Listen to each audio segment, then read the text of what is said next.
Hay gente, están entrando de a poco. Yo no entiendo. Encima, encima que saca unas cosas medio raras. Ya está ahorita. Vamos a empezar por algo muy simple. Es el tema de la vacuna.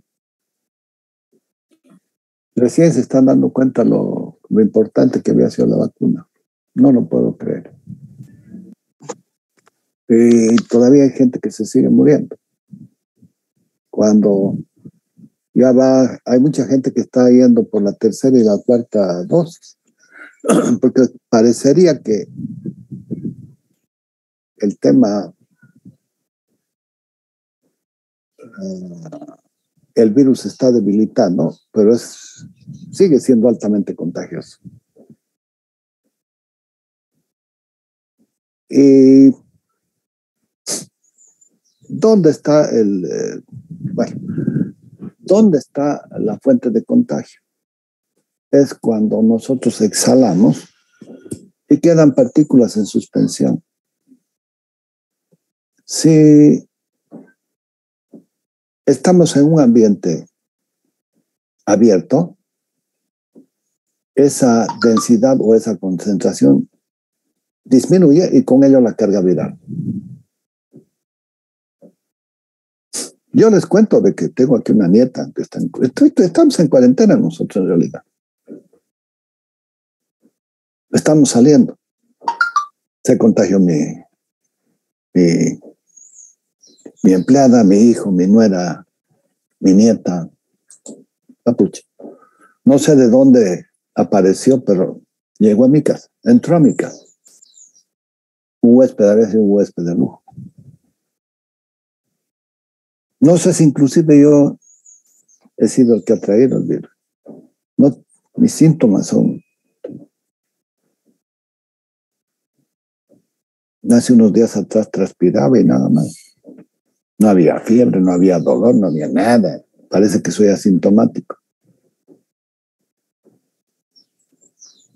Mi esposa, más o menos el mismo comportamiento. Y los otros que se han contagiado, un resfrío. Un resfrío.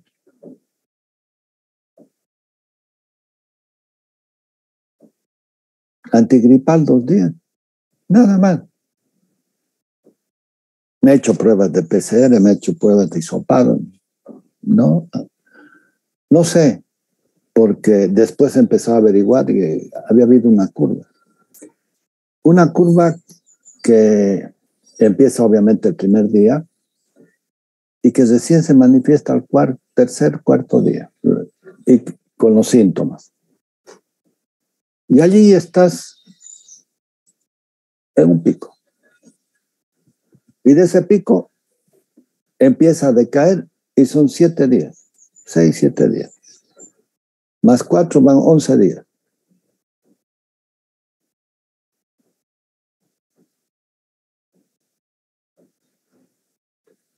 A ver, si me esperan, voy a buscar porque lo tengo así.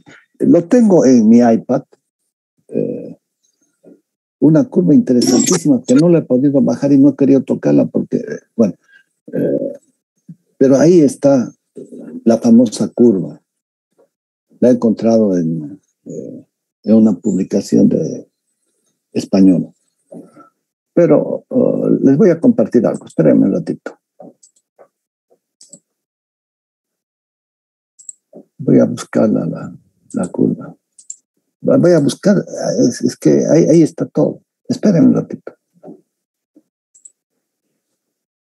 Ah.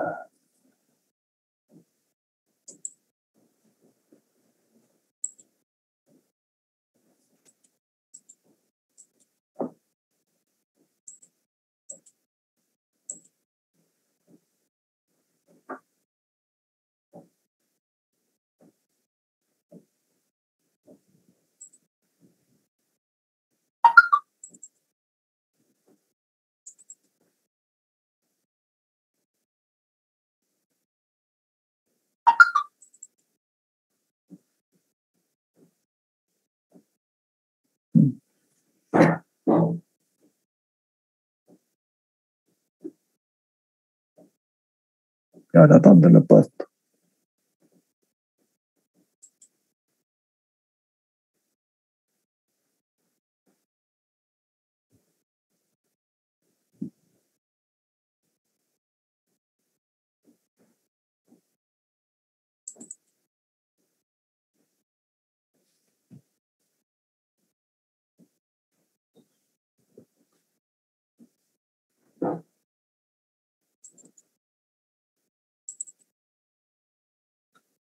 Acá está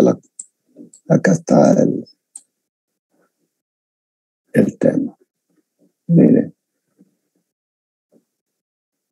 empieza en el día 1, pero esta es una curva que crece y después cae. Y es lo que les estoy diciendo. Miren, 7 días después es donde ya no contagias nada. ¿Por qué? Porque se cayó la curva y estás por debajo de valores que cuando te hacen las pruebas no hay nada. Y más o menos a los 20 días vos tienes el virus en tu cuerpo y ya no contagias.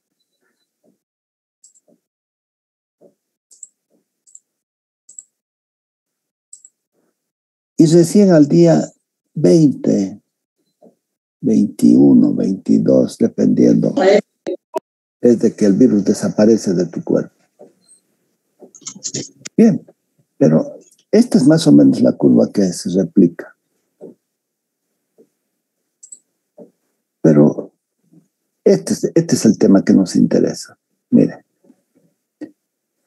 el asintomático no pasa nada. El leve, aquí viene lo grave y el crítico. Y esta es la gente que se muere. Ahí está, véanlo. Están las pruebas de la B, la IEG, que son estas que están acá abajo. Pero esto es traducirlo, esto. ¡Wow! Qué interesante, Beatriz. Entonces, jóvenes, el problema está en no contagiar. Pero, por el otro lado, el virus se está debilitando.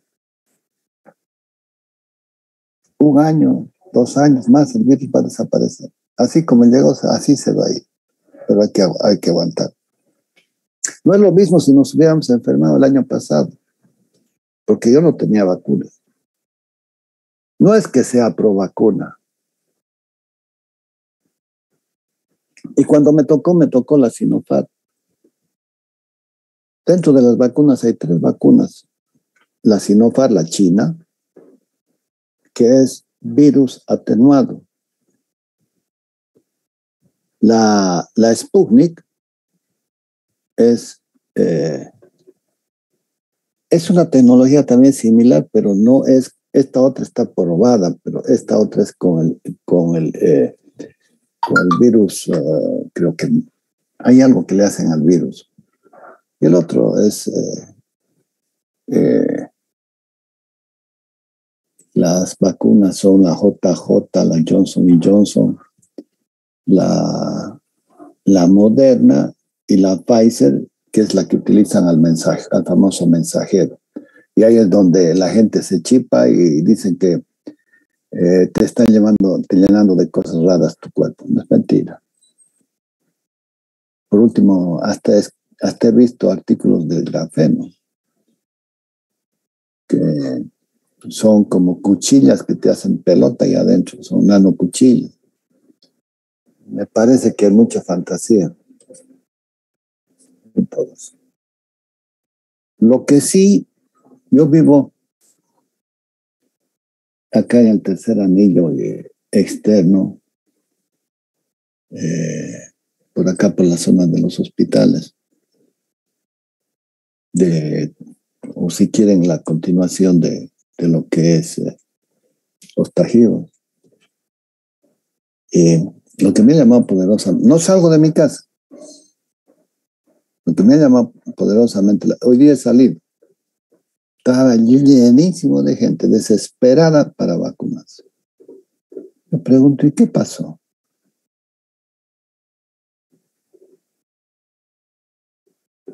Otra vez los hospitales están saturados de gente. ¿Qué gente? De la gente que no se ha vacunado.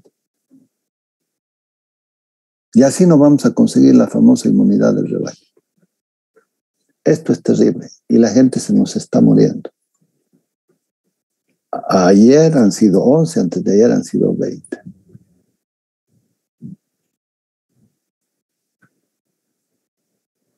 Y la gente es reacia todavía a ponerse la famosa vacuna. Y bueno, ustedes deciden. Pero de alguna forma voy a completar esta. Viene acá, por acá se superpone. Aquí se atenúa. Entonces, ¿cuál es el problema? Si vos eres un asintomático,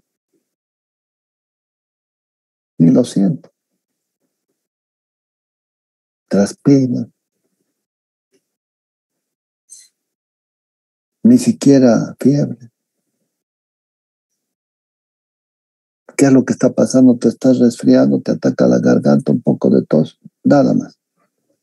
A esta gente veo que están con respiradores y están con tratamientos severos.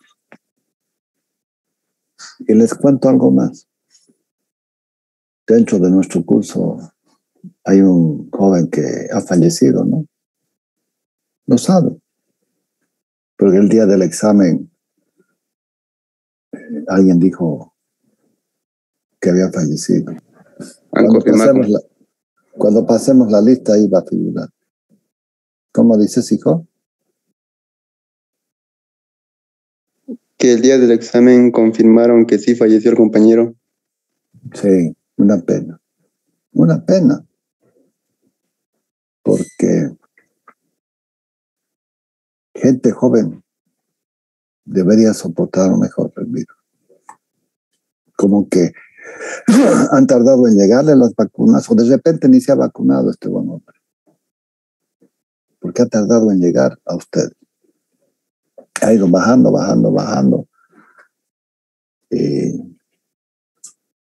Pero ya están en la tercera dosis. Háganse vacunar. Vacúnense.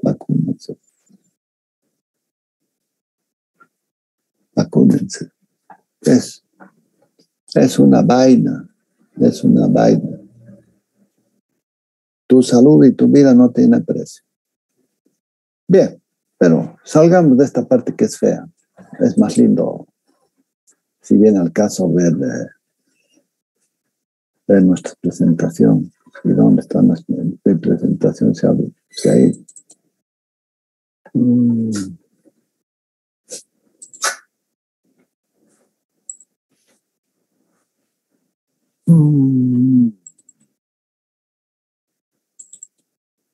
Querían ver fatiga. ¿Qué es la fatiga? Hemos analizado, jóvenes, lo que son las concentraciones de tensión. Una de las causas por las que hay las roturas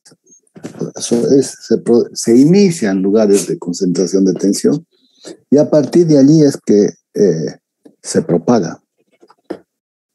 Y se propaga la fisura, se convierte en grieta. Y la grieta, al expandirse, lo que hace es disminuir la sección. Y si me disminuye la sección, se va a romper. No hay otra alternativa. Una vez de que aparece la microgrieta, cuando hemos pasado al campo elástico, del campo elástico al campo plástico, es de que lo que hemos visto ahí empieza la deformación permanente, pero aparece grieta porque hemos superado el límite de fluencia, conocido también como la famosa rotura estructural. ¿Y cómo se produce? Porque el valor máximo va a ser igual a alfa, a la concentración de tensiones, al alfa sub K, al K sub K, al K sub. que es el factor de concentración de tensiones, que en una grieta hemos visto que puede alcanzar valores de hasta infinito. Entonces, obviamente que... Pero que no alcance infinito, que supere el 3, que supere tu coeficiente de seguridad. Entonces, ¿qué es lo que sucede? Va para allá, a la sección más débil, a la sección de menor diámetro, de menores dimensiones de la sección. Y entonces allí va a buscar puntos débiles. Y esos puntos débiles son, porque el material no es homogéneo. De repente tengo alguna impureza, y entonces la impureza no soporta los esfuerzos de ese material. Y entonces por allí es donde empieza la deformación y empieza a haber la famosa grieta, porque el grano se rompe. Y como ya la sección va disminuyendo, entonces los elementos que están alrededor de este punto son los que empiezan a fracturarse, a romperse, a romper esa estructura cristalina. Y lo único que tenemos que esperar son de que a una cantidad de ciclos se va a producir la rotura. Una vez de que tienes la microgrieta, tu pieza se va a romper. Y entonces eso es lo que vamos a tratar de que produzca haciendo un buen dimensionamiento.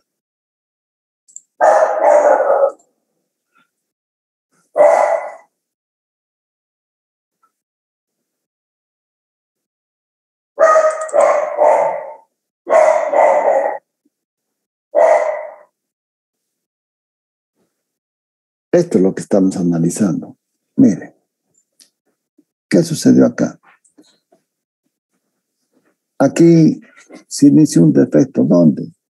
Posiblemente acá al fondo de la entalladura. Esta es una chaveta. Este es un eje. Entonces, acá empieza a haber, fíjense, cómo de típico que es, cómo se va produciendo la rotura estructural. De a poquito, que acá lo estoy. Hasta que llega un determinado momento que la sección no aguanta más el esfuerzo y se produce la rotura física. Y entonces la rotura física, fíjense, está bien claramente identificada. Este es un proceso lento y esta rotura es una rotura frágil, súbita. ¡Pum! Y se rompe. Acá también se lo puede observar. Miren, ha ido destruyéndose el material hasta que llega un momento de que este pedacito de sección no puede soportar el esfuerzo y se rompe. Es una rotura frágil. En cambio, esto es como que se van frotando las estructuras cristalinas y se lo puede apreciar muy claramente todo este proceso. Y esto puede ser en años. Porque lo que vamos a estudiar son cargas cíclicas. Hay dos tipos de rotura. Por rotura en pequeños ciclos y en grandes ciclos. Y lo que vamos a tratar de evitar es de que se rompa y vamos a tener que primero encontrar y buscar cuál va a ser el valor de la famosa solicitación por fatiga. Bien. Y entonces decimos que la fatiga es un proceso de degradación del material del acero. El aluminio tiene por característica que soporta mejor las cargas cíclicas. Sometido a cargas cíclicas con valores muy por debajo de aquellos que serían capaces de provocar su rotura, mediante la solicitación de un esfuerzo de tracción cíclico. Hemos visto de que la solicitación en la concentración de tensiones para la tracción es mayor. Le sigue el momento flector y luego está el momento torsor. Entonces, el momento, el esfuerzo de tracción, tenemos que analizarlo y controlarlo bien. Y también el tema del momento flector. Pero lo que también hemos visto es de que las piezas, como al ser sometidas a una carga, se van deformando. Y entonces, cuando se producen estos ciclos, carga, descarga, carga, o si no, solicitaciones de positivas que pasan a valores negativos, van produciendo precisamente ese problema.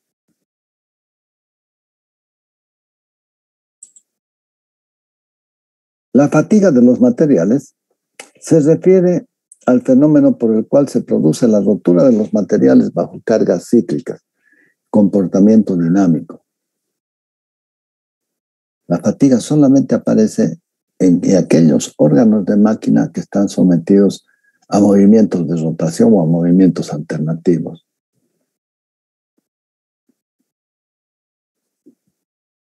No vamos a tener fatiga en un vapor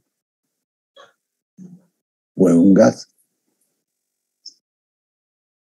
¿Por qué? Porque al sólido rígido lo podemos someter a la acción de compresión y de tracción. Al líquido y al gas lo puedo someter a compresión, pero no lo voy a poder someter al ensayo de tracción. No hay solicitación a los gases ni a los líquidos la tracción. Entonces, la fatiga es única y exclusivamente para materiales sólidos, que es lo que estamos estudiando en esta parte de la resistencia de los materiales.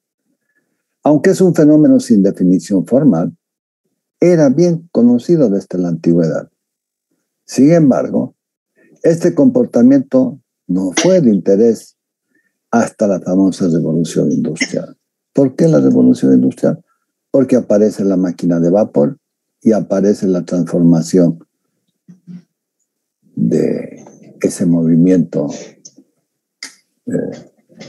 alternativo en un movimiento de rotación, que es lo que hace efectivamente el cigüeñal. Cuando se hicieron presentes fuerzas para provocar la ruptura de las piezas con cargas dinámicas muy inferiores a la tensión de rotura estática, ensayo de tracción, y desarrollar métodos de cálculo para el diseño de piezas confiables. ¿Qué era lo que sucedía? Sucedía de que dimensionaban bien y sin embargo las piezas se rompían. Entonces, la gente es como que estaba desorientada. Costó mucho entender este fenómeno. Y quienes le pusieron más énfasis fueron los alemanes en sus cadenas de transporte de carbón, de sus minas de carbón, se producían con mucha frecuencia aquello. No se encontraba, y Wöhler es el que empieza a entenderlo, el problema, y es el que nos impulsa para meternos a la piscina para encontrar el problema de la fatiga. No se ha encontrado una respuesta que explique la fatiga. Se puede aceptar que la fractura por fatiga se debe a deformaciones plásticas del material, producidas por cargas cíclicas que generan deformación en algunos cristales, produciendo bandas de deslizamiento que se incrementan con el número de ciclos, llegando a provocar la fisura y luego la grieta. ¿Se acuerdan? de que aparece cuando hacemos el ensayo de tracción y pasamos de la zona lineal a la zona de transición, a la zona de fluencia. Allí hemos podido ver de que habían unos deslizamientos que estaban a 45 grados. Ustedes no han tenido la suerte, pero los que vienen detrás van a mirar lo que son los círculos de Moore y allí van a encontrar, bueno, no es que van a encontrar respuestas, sino que allí se ve y se analiza el esfuerzo, los esfuerzos de tracción, los esfuerzos normales con los esfuerzos de corte y aparecen unos círculos. Se trazan unos círculos con estos esfuerzos. Y por eso es un método gráfico que Moore lo desarrolló y se quedó con los círculos de Moore y que después han dado origen a que la gente que se ha dedicado a buscar la teoría de falla por roturas por diferentes solicitaciones encontró respuestas en estos gráficos. Pero no estamos haciendo el esfuerzo, no estamos con la teoría de falla, porque la teoría de falla lo que hace es ver qué es lo que pasa con el momento flector, qué es lo que pasa con el momento torsor, qué es lo que pasa con la tracción y qué es lo que pasa, tracción, compresión, y qué es lo que pasa con los tau, con los esfuerzos de corte. Y entonces se hacen diseños en función de esa solicitación para evitar que se rompan. En cambio acá aparece la rotura por una carga cíclica, que son fenómenos completamente diferentes. Por favor, no los vayan a confundir. No vayan a entrar a la teoría de falla de los materiales por solicitación que la rotura por fatiga, por carga cíclica repetitiva. Este proceso inicial que se denomina nucleación se da preferentemente en los granos próximos a la superficie, produciendo los efectos de intrusión y extrusión, facilitando la existencia de la intrusión con la propagación de la grieta. Pero se va a ir para adentro. Y lo peor de todo es que no lo podemos ver. Y lo peor de todo es de que tendríamos que desarmarla toda la máquina para poderle hacer algunos ensayos para poder determinar cómo anda aquel material.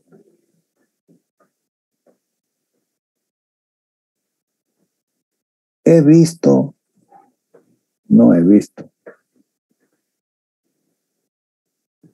Durante mi estadía por Huaracachi, se rompió un eje. Era imposible de ver. Cuando desmontamos y vemos la rotura, allá estaba, pero típico el problema. Era una caja reductora hasta un eje y el proceso de la colada de ese material, allá habían impurezas y de allí se produjo la rotura. Esa caja de engranajes se la cambió por allá, por el año, no debió ser 87, pongamos de 90. Y el problema que tuvimos fue 20 años después, en el 2010, 2011.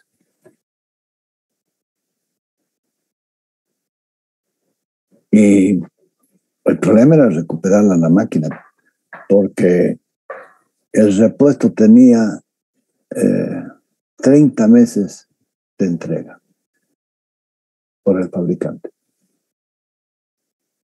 2 años y medio de una máquina parada, yo consideraba que eso era un harakiri.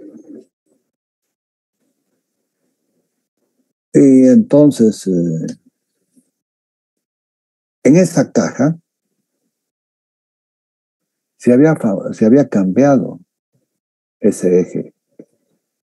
Ese eje son ejes conflictivos, le llaman el kill shaft. Shaft es eje. Y quill no es kill con K, sino con Q, quill shaft. Unos dicen que es un fusible para proteger la máquina, pero un fusible, pero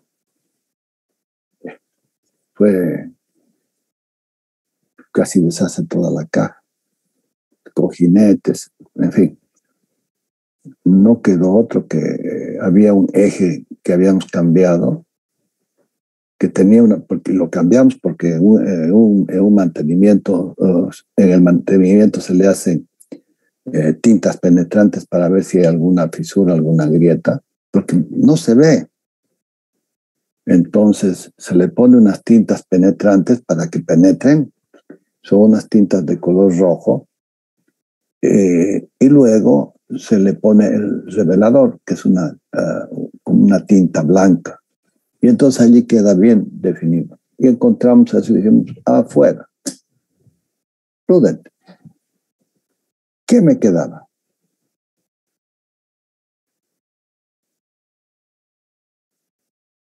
Saqué el eje antiguo y, bueno, como tenía el otro eje, pero los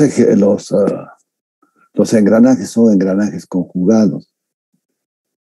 Tuve que recuperar ese eje, sacándole toda la parte que consideraba dañada, hice sacar una rebanada. A ver, imagínense como que un panetón le corto una buena parte y después lo rellené con una soldadura. Y había hecho un trabajo similar en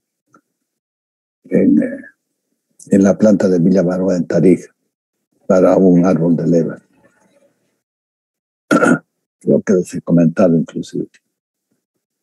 Porque consideraba que 30 meses una máquina así me castigaba toda la planta. Porque lo peor que te puede suceder es en mantenimiento son cómo te afecta la disponibilidad de la planta. Supongamos que sean 8 máquinas o 6 máquinas, te está afectando 100 dividido entre 6, es casi 20%. Y entonces lo que hicimos fue apurarnos, los recuperamos. Y mientras tanto, me conseguí otra pieza de acero del Perú, me la importé, la traje, la hice, mecanicé en este taller que está bajando en el segundo anillo hacia el Chiriguano y por el tanque de Zahuapaca y a la diagonal. Es de 2 hermanos. Es un taller de unos hermanos. Bueno.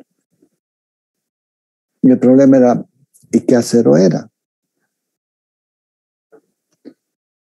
Y conseguimos para hacer un ensayo Brinell. Tácate, sacamos el valor, entramos a la tabla, encontramos la composición del acero y lo pedimos y se hizo el mecanizado. Mientras tanto, la máquina funcionó. Terminamos de hacer esto, lo cambiamos porque el otro tenía una fisura y tenía una soldadura, no sabía cuándo se me podía volver a romper. El problema eran los cojinetes que se habían encargado, se compraron, se recuperaron porque estaban bien fuertemente dañados. Creo que les he comentado, los cojinetes obedecen, no son circulares, sino obedecen a una ley que le llaman el medio limón. Si ustedes cortan por el centro, el medio limón, se van a dar cuenta que no es circular. Es un ovoide. Y eso se consigue al mecanizarlo, como son dos casquetes, dos componentes, en los lugares donde se ajustan, se le ponen unos shims, unas liners, que hay que saber cuánto hay que poner. Y luego se mecaniza, parecería que hasta ahí es circular, pero cuando suelto, queda el medio limón que hay que tomarle la medida. Son milésimas de pulgada. Porque ese elemento es el que me va a permitir garantizarme la lubricación con la formación de la cuña. No hay otra. Porque esos ejes no tienen que estar bien lubricados. Entonces, la lubricación viene más o menos por la mitad. El orificio de lubricación pasa por la mitad al cojinete, y del cojinete se lubrica y se expande para crearla. Entonces, ese poquitito, esas milésimas, son las que te van a garantizar que va a entrar el fluido de aceite que te va a permitir de que no le pase nada a tu eje. Obviamente que también a tu elemento. El rodamiento se utiliza cuando los esfuerzos son chicos. Y ahí van aumentando hasta que llega un momento que tienes que cambiar. El rodamiento de bolilla se va a convertir en un elemento cónico o un elemento cilíndrico en función qué tipo de esfuerzos vas a querer soportar. Y el cojinete es más amplio. Es toda una línea de contacto que se tiene. Son cojinetes que deben tener fácil 15 centímetros. Entonces, fíjense. Ahora, miren, ¿cuántas bolillas puede tener ese rodamiento? 8, 12, 18, puntual. Multipliquen eso no es lo mismo que el cojinete. Entonces, fíjense la diferencia que hay entre lo que es un cojinete y lo que es una bolilla o un cilindro. Son pedacitos troncocónicos que se colocan. Pero el tronco cónico es porque, aparte de que tienes una componente puramente radial, hay una componente axial. Y para eso se coloca, para que pueda soportar esa carga axial. Porque si solamente es cuestión de que sea radial el esfuerzo, el de bolilla te soluciona el problema.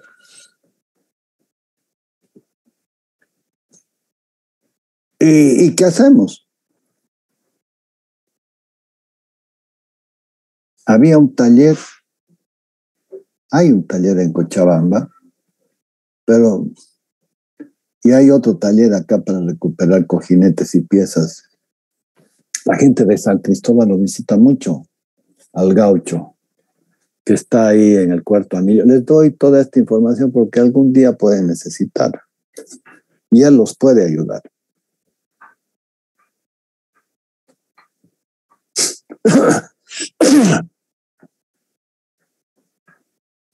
El Gaucho me recuperó los cojinetes.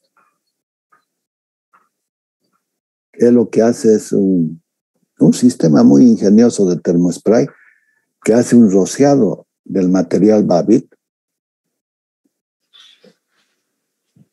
que lo tuve que importar porque no es un material cualquiera. Tenía que garantizar una máquina de mucha plata, millones de dólares. Me importé, los recuperamos. Ya andaba en ese tren de recuperar cojinetes. Ya había importado Ya lo tenía acá antes de que se produzca la ruptura. Ya estaba recuperando piezas. A mí no me la van a echar. Y no me van a decir que soy un teórico. Porque he hecho cosas que no ha habido gente que se hubiera animado. Y he hecho funcionar las máquinas.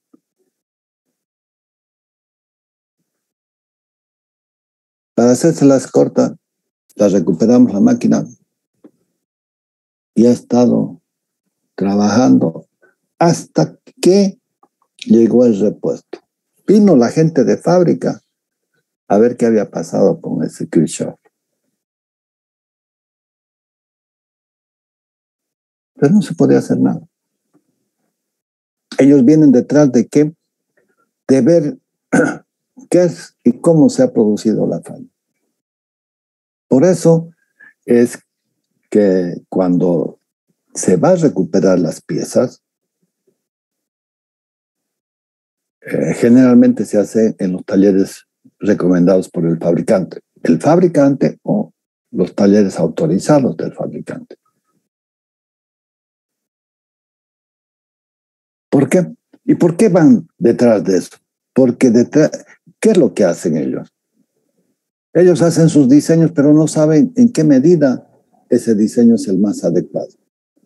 Entonces, cuando salen las piezas, ellos tratan de buscar los contratos para las reparaciones. Así de simple. Véanlo con otro criterio. Además de que hay otro negocio después de vender la máquina, es de vender repuestos. Yo diría que es más interesante el negocio de la venta de repuestos que la venta de la unidad. Porque cuando vendes una máquina, es seguro que vas a vender 2, 3, 4, 6. Todas las máquinas eran casi similares, pero habían mejoras.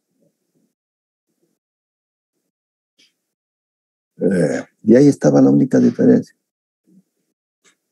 La potencia y las mejoras para soportar temperaturas en las turbinas materiales, que al final terminas poniendo el material para las otras y le sacas casi el mismo beneficio.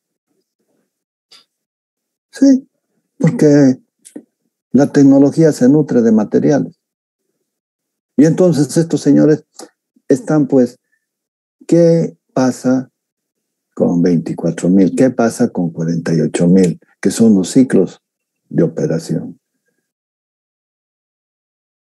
Ellos te recomiendan hasta 2. De repente puedes usar hasta 3. Miren, en cámaras de combustión se hacían mantenimientos cada 8.000 horas. Y sacábamos las cámaras y yo las veía bien. Había que hacerle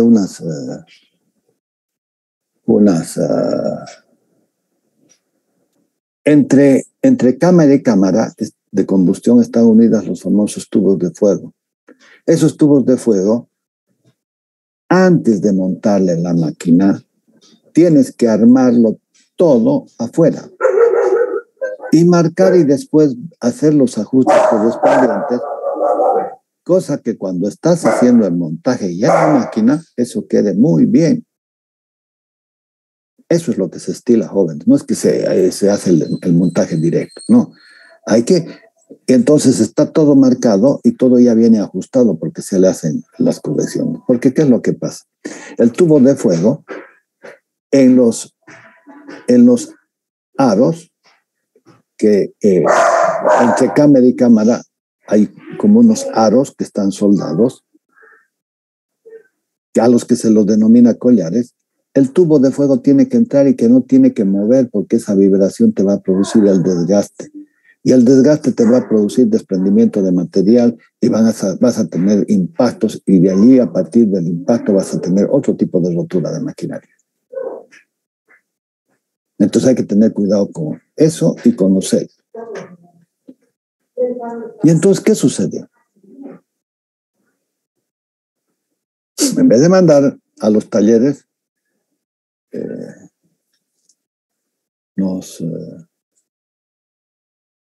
nos enteramos de que había un taller en Buenos Aires y contratamos para que vengan a solucionarnos los collares. Los collares los compramos del fabricante o también ellos también nos trajeron. Pero recuperar las cámaras de combustión en las turbinas de gas son unas cascaritas de huevo, bien delicadas. Y para venir a hacer el trabajo, el tipo nos pidió una soldadura TIC. Bueno, la conseguimos las máquinas, nos compramos la máquina y vino. Y encima nos enseñó un tipo, pero un avión era el hombre. Coqueto, farsante, como todo gaucho. Se enamoró de una secretaria y no quería irse. Así que el tipo, mientras estaba aquí, mientras lo mimamos, el tipo se quedaba, no le interesaba nada. Increíble. Lungueira. Y nos enseñó muchas cosas. Y así se va avanzando, joven.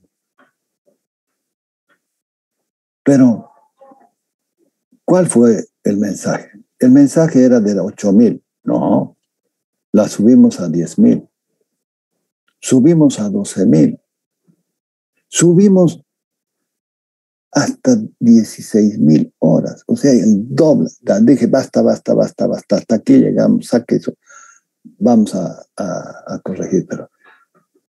Y dijimos, no van a ser 8,000 el ciclo de mantenimiento, sino van a ser 12,000. Entonces antes se hacían 8, 16, 24,000 y otra vez empezaba otro ciclo, ¿no? Más 8, más 16 y llegábamos a las 40,000 horas, 48,000 horas. Pues 24 y 24, 48. Y entonces, ¿qué sucedía ahí? Nos comimos un ciclo de mantenimiento.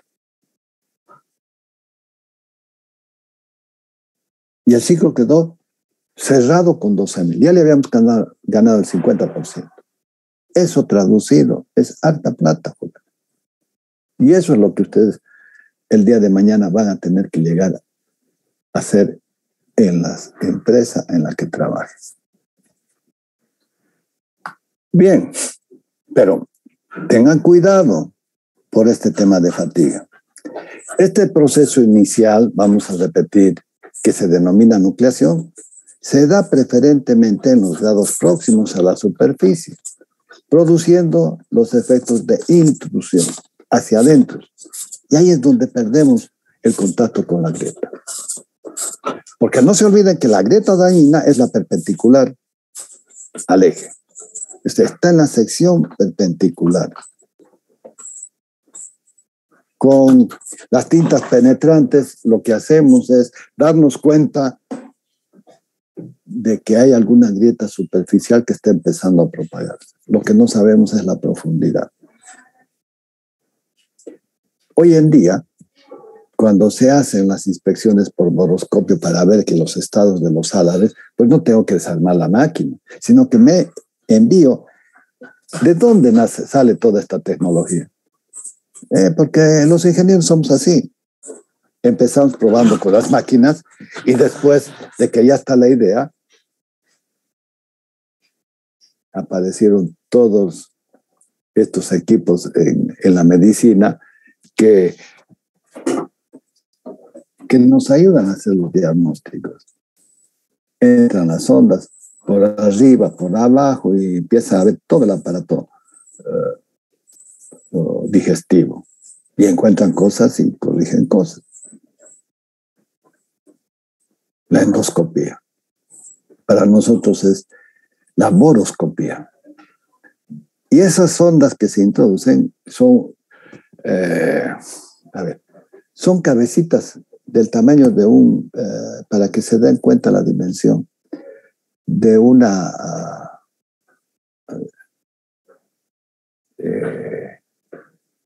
¿cómo se llama? De un maní, que tiene un movimiento de 360 grados. Puedes mirar adelante, puedes mirar a los lados y puedes mirar inclusive para atrás. La sonda se dobla y hace todos los movimientos.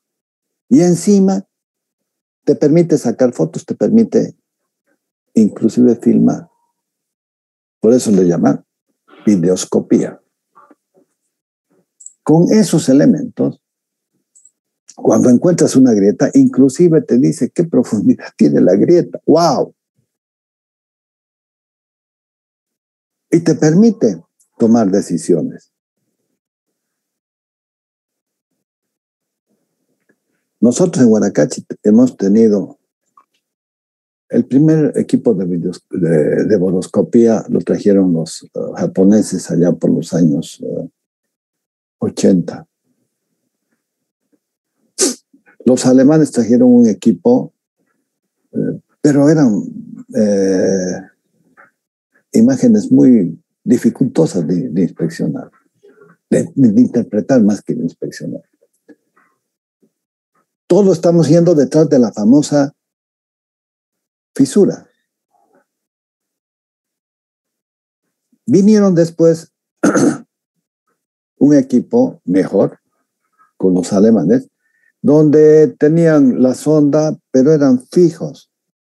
Las turbinas tienen puntos de inspección, entonces entrábamos con ese punto de inspección y no podemos rotarla la máquina, porque dañaríamos. Entonces lo que teníamos sí era que podíamos observar y con los ángulos que tenían podíamos ver y analizar mejor. Tenía mejor claridad. Una máquina Canon bellísima, chácate, disparada. Y cuando vienen a fines de los 90, viene las máquinas, las 6FA. Allí aparecen los famosos TIL. Los TIL son las cartas. L es de letter, I es de information y la T técnica. O sea, son cartas de información técnica, donde nos decían que había algunos problemas de rotura y que había que tener cuidado. Entonces empezamos con el tema de las famosas boroscopías y contratábamos a un gringo de General Electric. La máquina entró en el 99, 98, 99 y en el 2003 con rotura de maquinaria se rompió un alambre. ¡Wow! Y habían hecho una inspección con boroscopio en diciembre y se rompió en febrero. ¡Oh! Se armó un quilombo.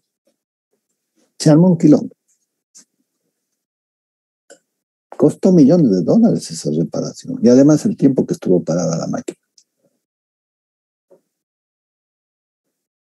Y como si fuera poco, la máquina que estaba al lado, terminamos también parándola porque también iba a seguir ese mismo proceso.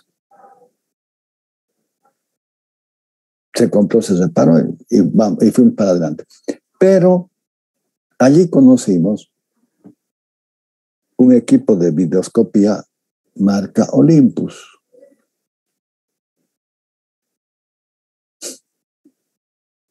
Y bueno, compramos el equipo y fui a hacer el entrenamiento ahí en Orangeburg, al norte de Nueva York.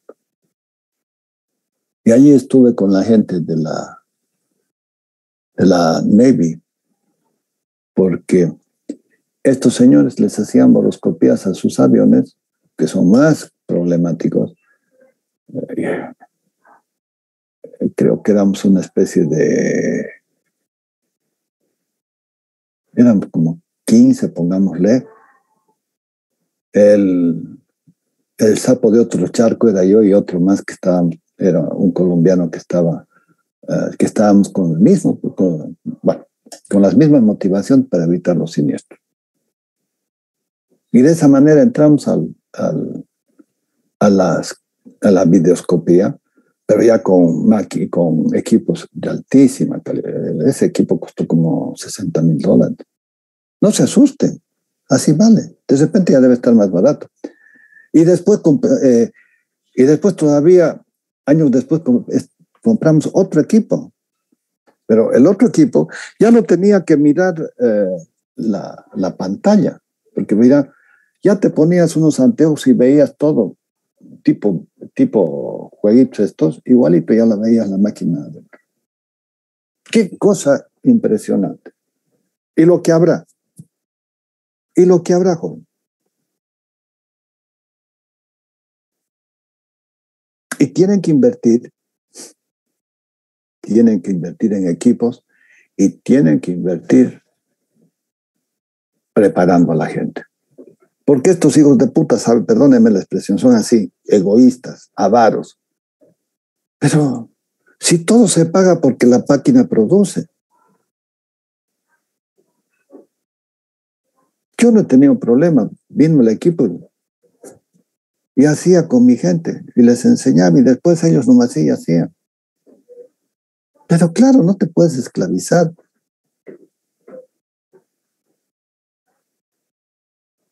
No puede ser. Y de esa manera, con ese mi equipo he estado en bulo y detectamos un problema serio en su máquina. Les dije, no la arranques, te chapure. ¿Cómo? Mira, acá está. No se convencía. Eso es lo que denominamos como el mantenimiento predictivo. El mantenimiento predictivo no es nada más que el mantenimiento preventivo, pero con equipos que te permitan la interpretación. Para ello necesitas, yo qué te diría, tus cámaras infrarred, porque entras y trácate y ves el gradiente térmico. Ahí empiezas a ver dónde se están incubando los problemas. Vibraciones. Importantísimo. Las vibraciones es importantísimo porque te están mostrando el desgaste de cojinetes y la producción de esfuerzos. La boroscopía, importantísimo. Equipos de aceite, plantas de tratamiento de aceite. En realidad ni siquiera son dos. Las plantas de tratamiento de aceite se las usa para los equipos eléctricos, porque hay un aditivo que mantiene las condiciones, las características dielécticas del aceite que se van destruyendo con la temperatura. Los aceites en los transformadores, en los puntos calientes, es alto. Entonces hay que ponerle un aditivo para que no se destruya la cadena. Y en realidad tampoco es la cadena, sino que lo que se va a deteriorar es la aislación, el papel. Y entonces hay que cuidar el aceite y hay que cuidar la aislación del transformador. En cambio, en la máquina, lo que tengo que trabajar es con las impurezas, porque las impurezas traen granos que son abrasivos que te van a deteriorar el desgaste, te van a facilitar el desgaste de los ejes. Entonces, ¿qué necesito? Necesito filtrarlo. ¿Y saben qué es lo que tengo que filtrar? Los aceites de relleno. Porque en las turbinas grandes, entran 20,000 litros de aceite. Una carga de aceite son $80,000. Es mucha plata. No es como los 5 litros que te entran a tu auto. Y todavía tratamos de mezquinarle y ni siquiera le cambiamos el filtro. No. Entonces, sagrado es que se le saca las muestras de aceite y hay que trabajar con los laboratorios para ver qué es lo que está produciendo, qué elementos metálicos hay, etcétera, etcétera. Y cuando tengo que introducir un aceite, tengo que filtrarlo el aceite. Y cada 2 por 3 pongo la máquina de filtrado de aceite y la dejo trabajando junto con la máquina y lo filtro y lo dejo siempre en buen estado. Había tenido secretos la ingeniería. No, los secretos los tienes que descubrir vos.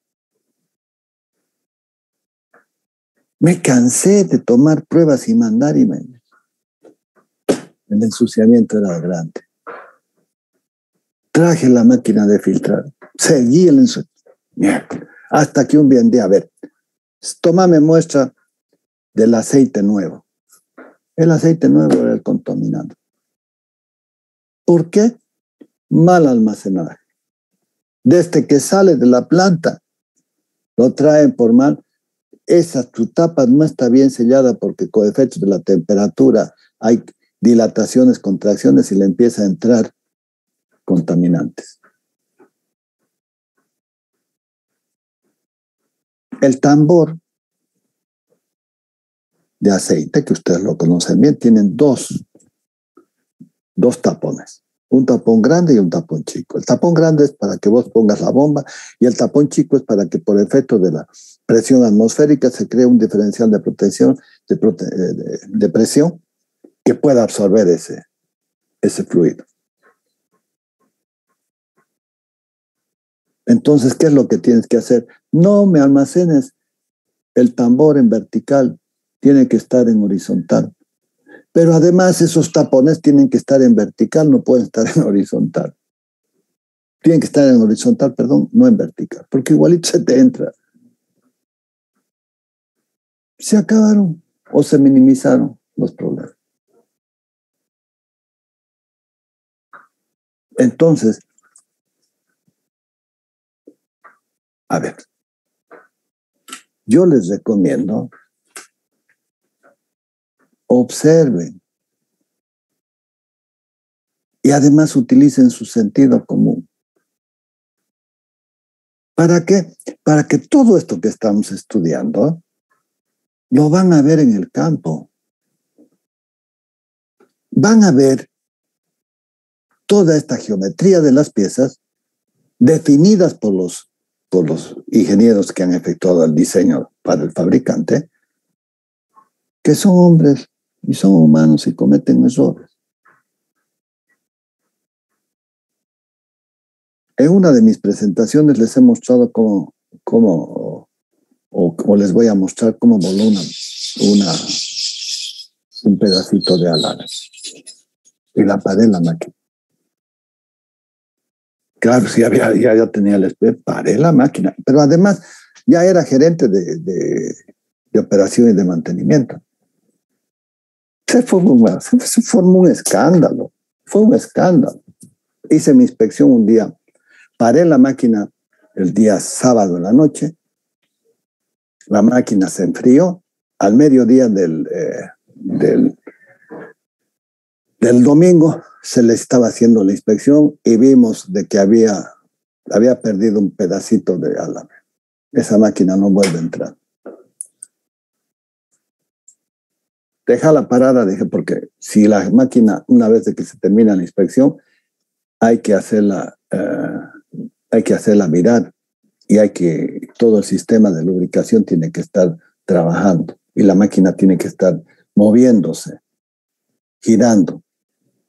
Bueno, se armó un escándalo el lunes.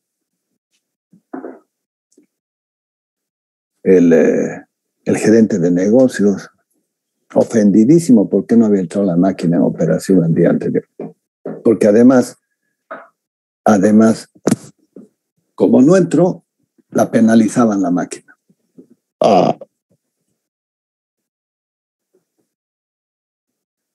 El gerente general nos llamó a una reunión. Éramos 4 o 5 personas, el gerente general, el gerente de negocios, el gerente administrativo financiero, yo y creo que había alguien más.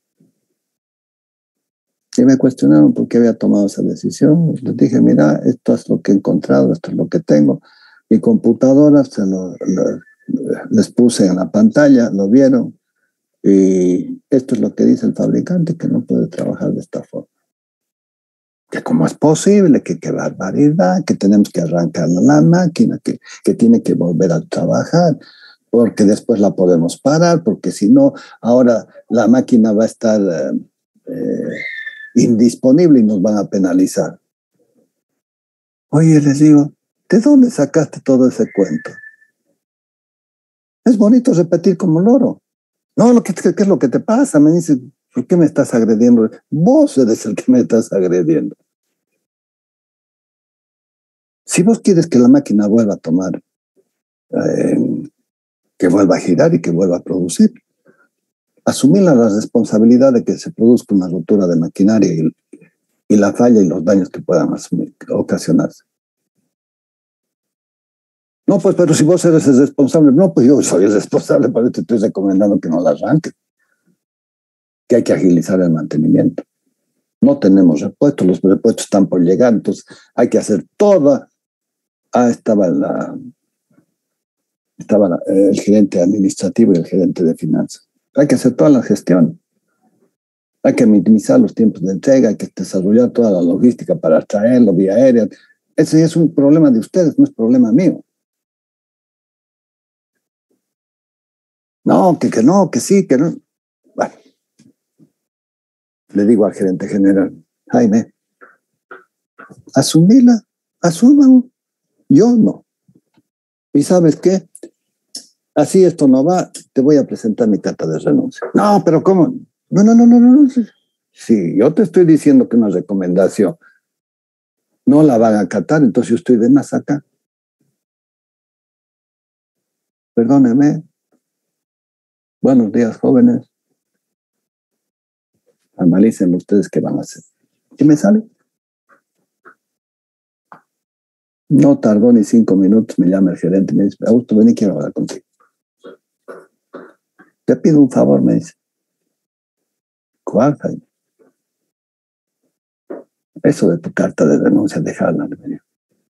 Quiero que me prepares un informe y quiero que envíes al fabricante y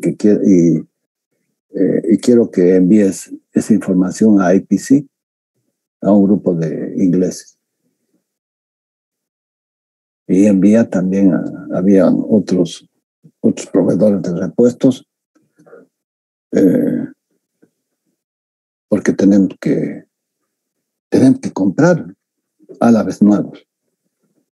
El problema es dónde vamos a conseguir, o los álabes que nos están reparando tenemos que agilizar. Ayúdame, por favor, en esto. Claro, Jaime, no hay problema. No te enojes, me dices. Son cosas que pasan. No, a ver. Vos tienes que considerar una sola cosa. Yo creo que todos estamos trabajando para que Huaracachi sea rentable. Y nos pagan en esa dirección. Ok. No tengas problemas. A ver, esperaremos qué dice Mike. A ver qué dice Mike, qué dice Peter, a ver qué dicen los de Azul. Pero el gerente financiero era una luz. Era una luz. Se movió ahí nomás porque necesitábamos plata, necesitábamos mover todo. Se movió, envié y no tardó ni 2 horas. Vino la respuesta. Augusto, tienes razón, empiecen el mantenimiento, empiecen a desarmar la máquina. Mientras tanto, vamos a ver cómo vamos a conseguir los repuestos. ¡Bingo! Y a partir de ahí, jóvenes, no se discutía cuando hacía alguna observación. Ya la salvé la máquina y además tuve el reconocimiento de la gente de afuera que dijo, está buena la decisión. Has evitado un siniestro, una rotura de maquinaria. Porque en definitiva, eso es lo que tenemos que hacer, jóvenes, dándonos cuenta de todo esto de acá. Y se los cuento porque ustedes lo están tomando muy a la ligera, cuando tienen oro en polvo en la mano. ¿Y esto por qué? Porque todavía son muy jóvenes para entender el problema que se avecina después en el ejercicio de la profesión. Esta materia tiene que estar más allá, porque fíjense que hemos entrado a ver el tema del diseño. No van a haber más diseño en ningún otro lado.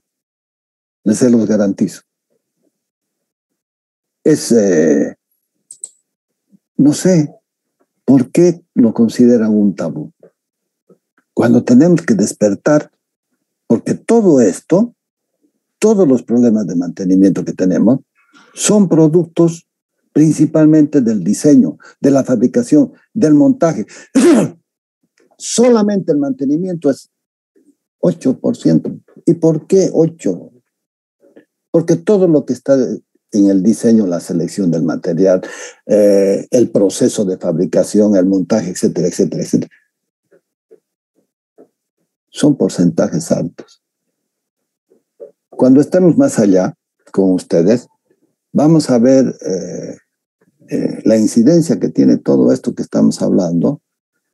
Hay un señor Mollura, del que habla todo esto, y lo deja en números, y dice el mantenimiento. Entonces, el mantenimiento empieza con el diseño de la máquina. Miren la reflexión que nos dice este señor. Así que, jovencitos, no me estén hablando huevadas, perdónenme la expresión. Mantenimiento preventivo. ¿Qué?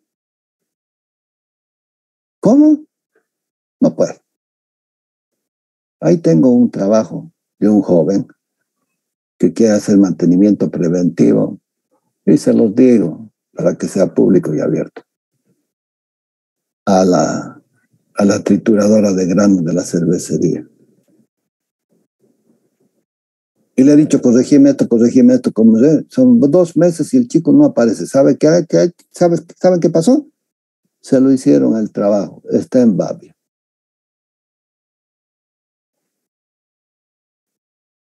No. A ver. Vamos con calma, jóvenes. Vamos con calma. Pero también seamos responsables de nuestros actos. Porque estamos estudiando con un fin. De esto van a vivir. Yo de esto he vivido, de esto he hecho estudiar a mis hijos y de esto vivo todavía. Más de 40 años que estoy en el mercado laboral. Y entre manos, lo último que hemos hecho ha sido una consultoría para FABOSE para instalar turbinas a gas. Y hay otro trabajito muy similar con las lomas. Porque están gastando un montón de plata en energía eléctrica. Pero hay otros problemas más que hay que analizarlos, hay que consensuarlos, hay que buscar la mejor solución. Ahí está. Ahí está. Y he dado vueltas prácticamente por todo el país, menos Oruro y La Paz. Lo demás, Pando, Beni, Santa Cruz, Chuquisaca, Tarija, Potosí, he estado por allí. En las fronteras también he estado, en San Matías y allí al norte, en la frontera con el Brasil también. De Ribera Alta, Guayara Merín. Y bueno, se pasó el tiempo, se pasó la vida. Pero, a ver, sigamos un poquito más y lo vamos a dejar aquí, porque tengo que sembrar primero en ustedes el tema del inicio del problema de fatiga. Miren, este es el tema, miren. Empezó, dice, zona avance de la fisura por fatiga. Miren, esto es típico, esto es como si estuviera un material que no está lijado. Y miren lo que es la rotura. Rotura de carga de tracción. Esto es una fractura frágil. La rotura de la probeta ensayada a cargas cíclicas, ensayos realizados sin interrupción de la carga. Esto es lo que se produce con el ensayo de fatiga. Se construyen probetas y se hacen simultáneamente 10, 12, lo que se pueda. Y cómo se van rompiendo las piezas. El proceso se puede iniciar en puntos que presentan algún tipo de irregularidad, como inclusiones, impurezas, cambios de sección con geometría, discontinuidades superficiales, acabado de las piezas. Discontinuidades superficiales, acabado de la pieza. No puedo maquinar y no puedo dejarlo ahí. Generalmente no, lo lijo, pero tengo que dejarlo más fino. Sí, es un hierro de construcción, ¿qué te importa? Al contrario, cuanto más arrugado esté mejor, porque eso va a permitir de que el hormigón se prenda mejor, se adhiera mejor. Pero miren lo que son los autos de Fórmula 1. Son un espejo. Es un pulido, pero muy, muy fino. Así tenemos que tener el acabado de las piezas de nuestros equipos. La siguiente fase es la del crecimiento de la grieta, que se puede dividir en dos fases. La primera fase supone que el crecimiento de una grieta corta del tamaño de pocos cristales. Dado que el tamaño de la grieta es comparable a elementos característicos de la microestructura del material, dicha microestructura, tamaño de grano, orientación, afectan en gran medida al crecimiento de la grieta. Porque una vez de que se dispara la grieta, el crecimiento es rapidísimo. Y vamos a ver después, hay unas fotos que es interesante, que se propaga hasta que llega un momento de que llega a romper un grano y después se va para el otro lado, pero ya siguiendo la orientación del grano. ¡Qué terrible que! La segunda fase consiste en un crecimiento o propagación de la grieta en sentido normal al plano principal de tensiones. En esta fase, las grietas son más largas, donde la microestructura del material afecta en menor medida el crecimiento de la grieta, dado que la zona de formación plástica creada por el propio crecimiento de la grieta es mucho mayor que las dimensiones características de la microestructura. Y una vez de que empieza el proceso, es un proceso irreversible. Porque tendrían que agarrar, de repente llevarlo a un horno, y andan con esas teorías de la famosa teoría del rejuvenecimiento. Es llevarlo al horno, hacernos unos tratamientos y tratar de devolverle la estructura, pero y la grietita que tengo ahí adentro, ¿cómo lo subsano? Tendría que llevar a muy altas temperaturas para que de repente esa parte de la grieta, el material se refunda y otra vez en el proceso de enfriado desaparezca. Difícil. Era lo que estábamos mirando. Mira, empieza el problema hasta que llega un punto donde se dispara prácticamente en esta dirección perpendicular. Y ahí están, lo que estamos mirando acá son los deslizamientos de las microestructuras. En algún lado va a aparecer algo y empieza la propagación de la grieta. Mire, acá está el concepto de intrusión y destrucción. Intrusión es dentro del grano. Destrucción es fuera del grano. Entonces, esos cubitos que hemos visto, las dendritas que hemos visto en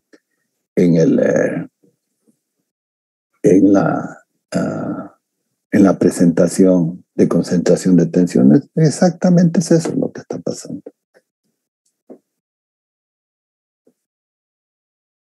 La solicitación.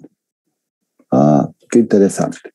Otra vez volvemos al ensayo de tracción. Es que este ensayo de tracción es la fuente Y el inicio, digo fuente, porque hay muchas cosas para observar.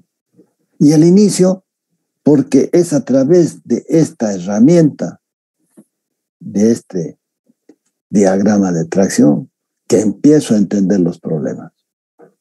No se produce a esta tensión la rotura. Se produce cuando supero apenas un poquito el límite de fluencia, produciéndome deformaciones plásticas, produciéndome grietas, y como ya hay grieta, hay un factor de concentración de tensiones que de repente por diseño está por acá. Si es 3, estoy con 700 kilogramos por centímetro cuadrado. Si es 2, estoy a 1400, pero y por efecto de ese factor de concentración de tensiones, mi factor de seguridad se queda chico. Entonces, ¿qué es lo que sucede? Pasa, inclusive puede llegar hasta por acá. No sé, pero supongamos que estemos en el límite, que eso es lo que generalmente sucede, porque son buenos cálculos los que se hacen. Entonces, ¿qué es lo que sucede acá? Lo que sucede acá es de que va a haber la grieta y con los ciclos va a ir creciendo la grieta. A ver, imagínense, hagamos un ejercicio para que lo entiendan. Las máquinas giran, las turbinas giran a 5.300 revoluciones por minuto. Multiplíquenlo por 60.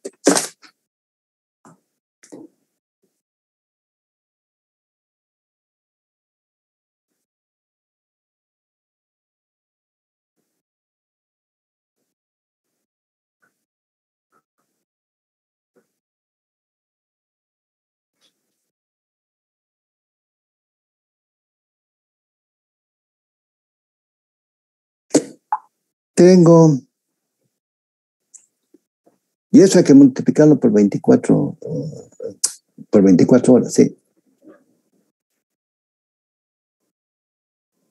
Tengo 5.300 RPM por 60. Son 318.000 ciclos en una hora, en 24 horas. Perdón, creo que estoy mal. 5.300 por 60. No, son 300. Ahora por 24 son 7 millones de ciclos en un día de trabajo. Ahora, imagínense por los intervalos que se tiene de mantenimiento, 24.000, 40.000, 8.000 horas. ¡Wow! Ahora entienden por qué se rompen las máquinas por las cargas cíclicas. No parece, no, es que no estamos hablando de un día, estamos hablando, en el caso de una turbina a gas, espérenme un ratito.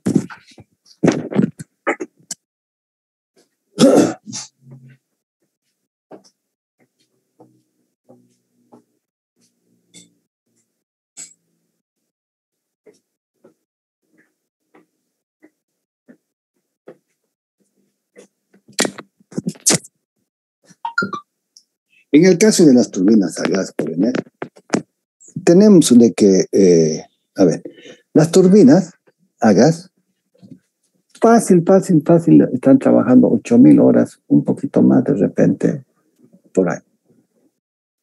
O sea, en 24, cada 3 años, más o menos, tienes que hacer un mantenimiento mayor. O de repente un mantenimiento de gases calientes, y a las 48 tienes que hacer un mantenimiento mayor. Porque ahora las nuevas turbinas están viniendo con esos ciclos de mantenimiento. En las turbinas de vapor también tienen esos ciclos de 48.000 horas.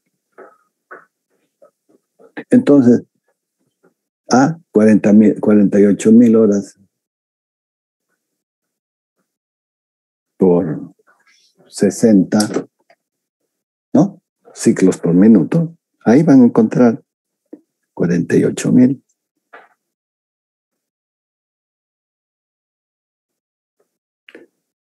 $48.000 horas por 60 son 2.880.000 ciclos. Wow. 2 millones, casi 3 millones de ciclos.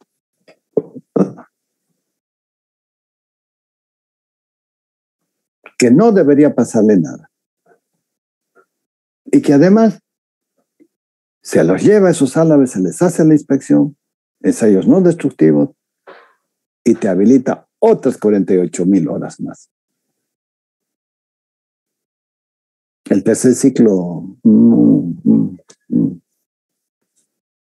Llevas los álabes, le haces unos ensayos no destructivos, le hacen ensayos, pero... Y después, primero te sacan todos los revestimientos porque tienen barreras térmicas y le hacen unos análisis, pero increíble.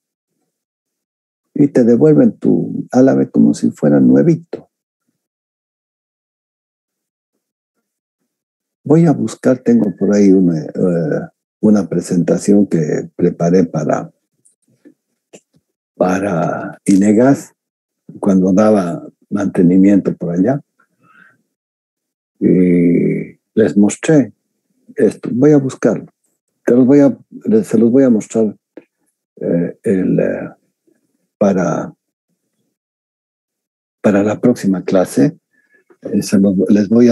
Vamos a seguir con esto y les voy a mostrar esa presentación porque ahí les va a quedar todo bien claro. Cómo se rompe, cómo están los análisis de rayos X y cómo se ven los conductos de refrigeración.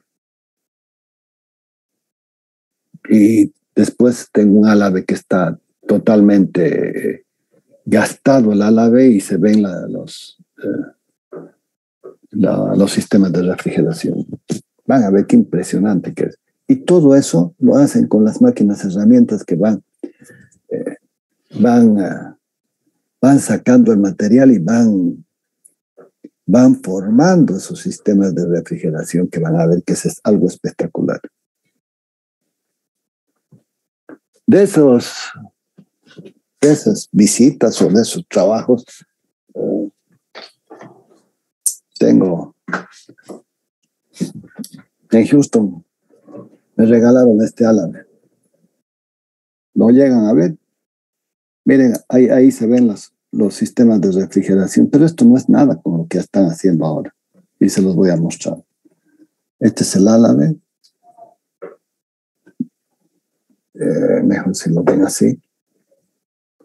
Pero esto tiene un recuerdo especial. Está mi nombre grabado acá. Y miren qué pendejos que son. Está mi nombre acá y cómo han logrado perforarlo y grabarlo. Miren, estos gringos son unos pendejos, por eso es que manejan la tecnología que manejan. Ni los chinos, ni los rusos. Están lejos realmente. Son, para que más o menos se den cuenta, hace como 15 años vi por primera vez los robots y el tema de la ingeniería reversa. A la vez, con esa ingeniería reversa, es que ellos empiezan a escanearlo, pero no dejan un nano sin revisar. Lo revisan todo Y al final del recorrido, los programas sacan y dicen, esta es la composición química, este es el proceso de fabricación, estas son las herramientas, etcétera, etcétera, etcétera. Son unas fieras. Unas fieras. Y Sulzer no es General Electric. Así que imagínense lo que debe ser Siemens y lo que debe ser General Electric. Son monstruos. Son monstruos. Y esto es interesante. ¿Cómo mueven plata estos señores? A ver, solamente para que se den cuenta. En las turbinas a gas, el modelo, el Frame 5, es la turbina más vendida en el mundo. Creo que llevan vendidas como 600,000 unidades. Multiplican esas 600,000 unidades por $12 millones que vale la máquina. Es un negocio hipermillonario. Y ahora a eso agréguenle lo que son repuestos para 600,000 unidades que están dispersas por todo el mundo. Les estoy mostrando la magnitud de lo que es el mercado. Y General Electric es uno de los fabricantes. Imagínense los otros fabricantes más que están produciendo turbinas de todo tipo.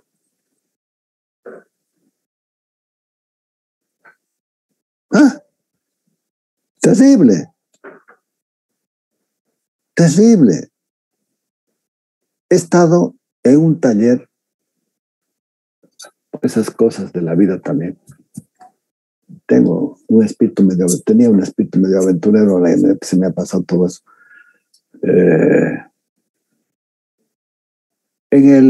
A fines del siglo pasado, me invitaron para que me fuera con General Electric. Necesitaban gente y se estaban yendo acá instalaron 2 máquinas y tenían que instalar en Venezuela. En ese momento Venezuela estaban instalando 10 unidades, pero las de acá eran de 62 megas y las de allá eran de 100 megas, miércoles. No me fue, porque llegado el momento, mi hijita estaba saliendo bachiller, iba a estudiar y miércoles que me voy a ir. Y la vida del montador es un trabajo, pero bien pesado, pero bien pagado. Muy bien pagado. Bueno, no me voy. En el año 2007 me contactaron esas empresas cazadoras de talentos que le llaman para que vaya a manejar las plantas del Perú, de una empresa. No salió, porque mi querida esposa no me quiso acompañar. Me dijo, si quieres, vamos, me dijo. Yo de acá ya no me muero. Miércoles. Está bonito, les decía. Porque me sacaron mi sueldo en Huaracachi, me sacaron mis bonos, me sacaron lo que ganaba en la universidad y me ofrecían, en función de ese, un precio muy bueno de salario. Departamento auto chofer en Lima, porque la sede era Lima. No fue, qué maricón. Le dije a mi mujer, vámonos. Total, le di trabajo un par de años y con lo que vamos a ganar, vengo, ya no trabajo, pues vivimos de nuestros rentas. Y no podía quedarme con las ganas, ¿no? Entonces, a fines del 2008, me ofrecieron para ir a los Emiratos Árabes al montaje de 2 máquinas LM, unas aeroderivadas, que estaban instalando los ingleses para una fábrica de cerámica en Ras Al Khaimah. No, que le dije a mi mujer, me voy. Y me fui. Ya no había poder humano que me detenga. Me fui porque quería saber cómo era la joda esta. Y allí están los ingleses con una subsidiaria de General Electric, John Brown. Hay un aquí le llamamos el Parque Industrial Latinoamericano. Allá es una zona franca. Y estos ingleses consiguieron una visita y fuimos a ver el tema de repuestos. La pipeta. El puerto inmenso, las grúas, la gente. Para entrar es una ciudad donde vos tienes que entrar y entra solamente determinada gente, porque la gente vive ahí. Acá está la planta y al frente está tu hotel. Vas, comes, duermes y vuelves a trabajar. Vas, comes y vuelves a trabajar. Y allí en el puerto, bueno, estaba la planta que producían piezas de repuestos para las turbinas a gas. Y allí vi las Frame 9000, las Frame 9 de General Electric, que las traían en un barco, las desmantelaban, como tenían todos los repuestos ahí, cambiaban los repuestos, barco y se iba. Entonces, ¿qué sucedía? El mantenimiento era rapidísimo. Ya no tenían que llevarla las piezas de transporte. Se encargaban de eso. ¿Y saben qué? Estos árabes son unos peines. Impuestos. Era una zona franca. Un negocio, pero espectacular. Es que, ¿saben qué? Somos muy ingenuos. Somos muy ingenuos.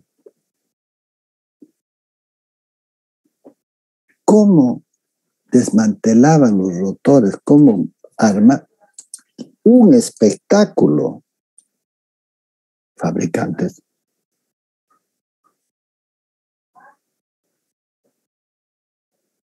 Entonces, jóvenes, el tema es esas máquinas, cómo las reparas tan rápido, cómo abaratas los costos de los tiempos de transporte, los costos de mantenimiento, los costos de repuestos, los costos de montaje.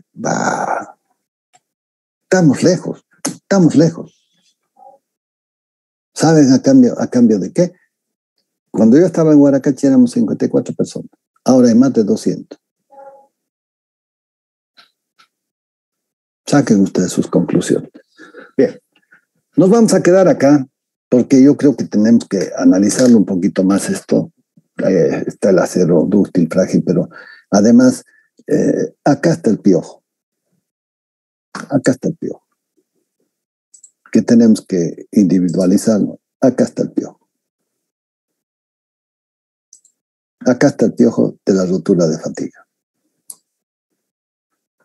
Entonces tenemos que entenderlo bien con los factores de concentración de tensiones, el valor límite, porque después de esto vamos a tener que verificar si el dimensionamiento y la solicitación con los que vamos a trabajar van a soportar el esfuerzo. Ese va a ser el examen final, les estoy adelantando. Y no me hago problema. ¿Saben por qué? Porque cada uno de ustedes va a tener un problema diferente, que va a tener que solucionarlo. Ese es el desafío. Mañana, cuando estés en tu planta, vas a estar solo y vas a tener que solucionarlo solo.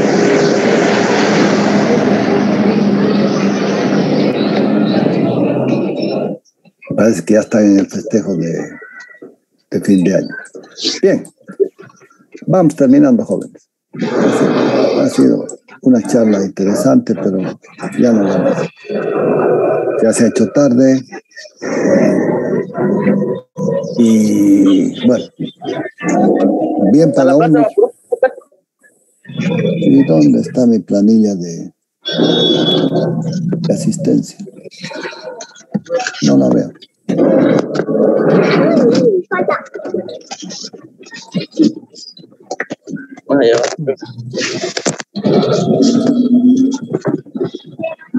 Fin de la presentación.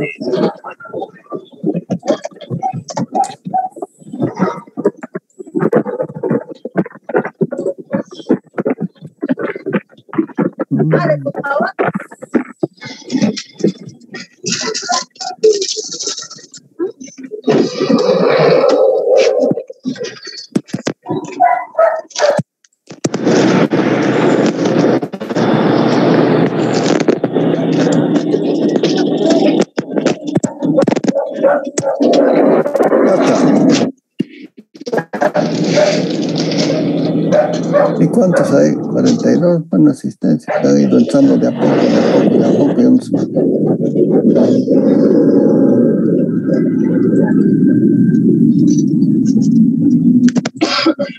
Bien.